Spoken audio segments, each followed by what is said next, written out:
Gua akan lanjut borong Bitcoin 100 juta rupiah. Di video kemarin kita kan udah bahas di mana gua akan konsisten nabung Bitcoin 100 juta setiap bulannya. Jadi kemarin udah 100 juta pertama, sekarang akunnya gua udah top up lagi 100 juta dan kita akan borong lagi Bitcoin 100 juta. Kenapa sebenarnya gue bikin video seperti ini? Gue cuma pengen tunjukin ke kalian kalau tumbuhin aset, ya bikin aset kalian dari kecil sampai besar, itu nggak perlu strategi yang ribet. Di sini kita nggak ngomong masalah nominalnya. Oh, nggak bisa ngikutin 100 juta. Nggak masalah, nggak apa-apa. Kalian bisa mulai bahkan dengan 100.000 rupiah, tapi konsepnya sama. Gue cuma pengen demonstrasiin aja. Kira-kira kalau kita lakukan ini nih secara konsisten dalam setahun, 2 tahun, bahkan 3 tahun ke depan, hasilnya itu jadi sebesar apa? Karena investasi itu sebenarnya nggak perlu ribet ya. Jadi kita cari hal yang simple, hal yang sederhana, yang bisa kita praktekkan setiap bulannya. Untuk yang nominalnya kecil, nggak masalah. Kita bangun kebiasaan investasi kita ya. Jadi berapapun uang yang kita punya, kita biasakan untuk kita sisihkan untuk berinvestasi. Mau itu 100.000, 200.000, 500.000, bahkan 1 juta rupiah, kita biasain dulu ya. Jadi di saat nanti income kita udah meningkat besar ya, kita udah punya kebiasaan untuk berinvestasi. Kenapa kita belinya di area yang sekarang? Nanti gue akan jelaskan lebih detail di belakang. Tapi di sini gue mau kasih tahu ke kalian, dari datanya, ini kita lihat ya, data di sini, 50% Bitcoin yang ada di dunia ini itu udah nggak pernah gerak. Artinya para paus-paus besar nih yang beli Bitcoin itu banyak. Contohnya seperti foundernya Twitter Jack Dorsey atau Michael Saylor. Mereka tuh udah ngumpulin Bitcoin dan nggak pernah jualan lagi. Kita juga bisa lihat ya di berita belakangan bahwa Vanguard itu salah satu yang paling besar juga aset management. Kalau di video kemarin kita bahas BlackRock, video baru ini udah Vanguard udah masuk ya. Vanguard masuk kedua saham tambang Bitcoin terbesar di Amerika. Kalau misalnya kita lihat dari sejarah nih, tahun 1975, di mana Amerika dan Uni Soviet itu saling lomba-lomba ke luar angkasa. Ada disebut namanya Space Race atau lomba ke luar angkasa. Gua rasa di tahun 2023 ini, perusahaan besar seperti BlackRock, ya, bahkan negara seperti El Salvador, dan perusahaan seperti Vanguard, ya, itu adalah perusahaan aset manajer raksasa. Mereka ini gue bilang di 2023 ini kita ada yang namanya Bitcoin Race, yaitu lomba untuk ngumpulin Bitcoin. Bahkan salah satu konglomerat paling besar di Indonesia, atau mungkin yang paling besar, itu miningnya top 10 ya. Tambang Bitcoin di Indonesia itu ada yang top 10 dunia hashing powernya, dan dia nggak jualan. Mungkin ada beberapa teman-teman di sini yang udah explore lebih jauh tentang dunia cryptocurrency lalu bertanya, kenapa kita borongnya di video kali ini cuma Bitcoin aja? Kenapa kita nggak beli Ethereum? Kenapa kita nggak beli koin-koin lain mungkin seperti Ripple, seperti BNB atau koin-koin besar lainnya? Jawabannya sangat sederhana. Dari 2.412 koin yang kalian lihat di sini, hanya satu ya garis yang warna hitam ini adalah Bitcoin. Gue pribadi sebagai seorang investor, gue itu penganut kesederhanaan. Kenapa? Karena investasi itu adalah suatu hal yang kompleks. Maksudnya apa? Di situ tuh ada emosi. Mungkin kalian bisa strateginya panjang dari A sampai Z. Tapi emosi ini kadang-kadang bikin kita nggak bisa stick sama target kita. Nggak bisa stick sama plan kita. Baru turun kita udah jualan. Tapi kalau kita udah di layout nih, strategi yang simple. Setiap bulan sisihin uang untuk beli suatu aset. Itu gampang untuk kita ikutin dan emosi bisa kita kesampingkan. Mau nanti Bitcoin turun pun kita bisa kesampingkan emosi itu. Dan kita akan lanjut untuk investasi sampai akhirnya naik lagi. Jadi kalau bisa suatu hal tuh dibikin simple, dibuat sesimpel mungkin supaya kita bisa rutin untuk melakukannya. Dan balik lagi jawaban gue kenapa gue nggak beli koin lain, simple ya. Bitcoin itu nggak pernah ada software update. Gue tahu ya, di saat Satoshi publish white papernya itu, setiap 10 menit akan ada blok baru. Setiap 10 menit akan ada blok baru. Seperti matahari terbit dari timur. Setiap hari terbitnya dari timur. Setiap 10 menit Bitcoin ada blok baru. Sedangkan Ethereum kita nggak tahu. Waktu itu proof of work, di mana orang bisa mining. Sekarang akhirnya proof of stake. Validatornya tinggal 2. Ini ada wacana lagi dinaikin sampai 2.000 lebih ya. Minimum untuk running validator Ethereum. Gue nggak tahu nih ya. Kalau Vitalik and the gang coba untuk ubah-ubah yang lain, gue rasa ini nggak truly decentralized. Apakah nggak boleh untuk investasi yang lain? Boleh banget.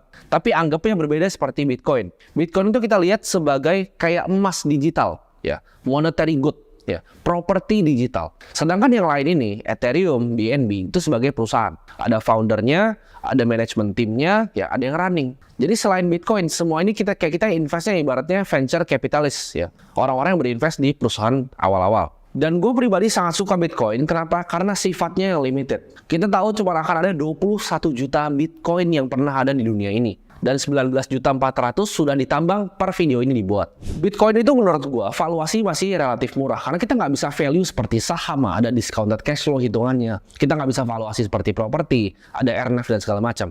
Tapi Bitcoin itu adalah monetary goods ya. Jadi kita lihatnya berbeda. Kita harus lihat ini sebagai uang. Kita harus pelajarin sejarah uang untuk bisa ngerti ini. Bitcoin itu totalnya ya baru 4%-an dari total kapitalisasi pasarnya emas. Emas itu adalah aset 12 sampai 14 triliun dolar. Sedangkan Bitcoin per video ini dibuat masih 500 miliar dolar. Mungkin kalau kalian nonton video ini tapi mungkin 2 tahun lagi pasti udah beda, mungkin udah 1 triliun bahkan 2 triliun dolar market cap ya. Nah mungkin pertanyaan dari kalian, kenapa akhirnya gue bikin seriesnya itu waktu sekarang, bukan kemarin pas gue mulai awal beli waktu di Februari. Di sini gue akan sharing dikit ke kalian apa yang gue lihat nih dari harga Bitcoin sekarang. Jadi kita akan lihat aja langsung bareng-bareng. Di sini gue pengen sharing ke kalian apa yang gue lihat sebenarnya di price actionnya Bitcoin. Kita lihat Bitcoin itu sudah naik, terakhir itu paling tinggi di 68.000 dolar dan paling bottomnya itu waktu itu sempat di 15.000 dolar. Analisa gue, Bitcoin itu udah sentuh bottomnya dan gak akan pernah break dari 15.500 lagi. Kalau misalnya kita lihat ya secara siklus ya, jadi ini bukan pengalaman pertama gue ngeliat Bitcoin, karena Bitcoin gue udah lihat 2 siklus sebelumnya, tahun 2017 dan terakhir kemarin pas naik di 2021. Jadi ini siklus ketiga gue, ini bukan pengalaman pertama gue. Nah kita kan lihat dari siklus 2017-2018 dulu. Jadi di 2017 dan 2018 itu kapitulasinya ya dari antara dia pertama turun ya bear market sampai kapitulasi itu sekitar 1186 hari ya. Dan kalau kita tarik dari terakhir all time high-nya siklus yang terakhir ini ya 2021, kita lihat itu 1.800, kalau misalnya 86 hari itu kan nyampe di sekitar Januari dan Februari 2025. Jadi kalau misalnya siklusnya berulang, harusnya Bitcoin akan naik di sekitar Januari dan Februari dari 2025.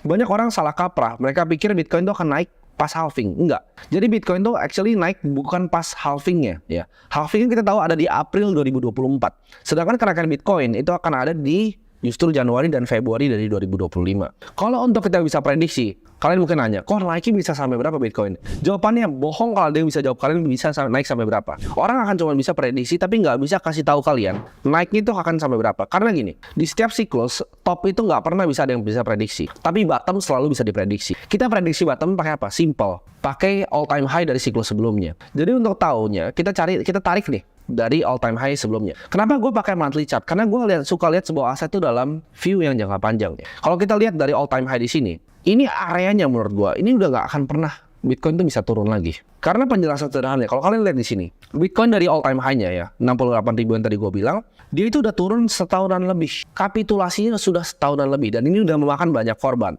FTX, Luna, dan teman-temannya. Kalau kapitulasi ini udah terjadi, ini hitungan matematika sederhananya. Anggap kalian orang yang beli di 68.000 dan kalian percayakan Bitcoin. Kalian akan average down dong. Terus sampai kemarin misalnya, kalian average down sampai 15.000, nggak menyerah nih.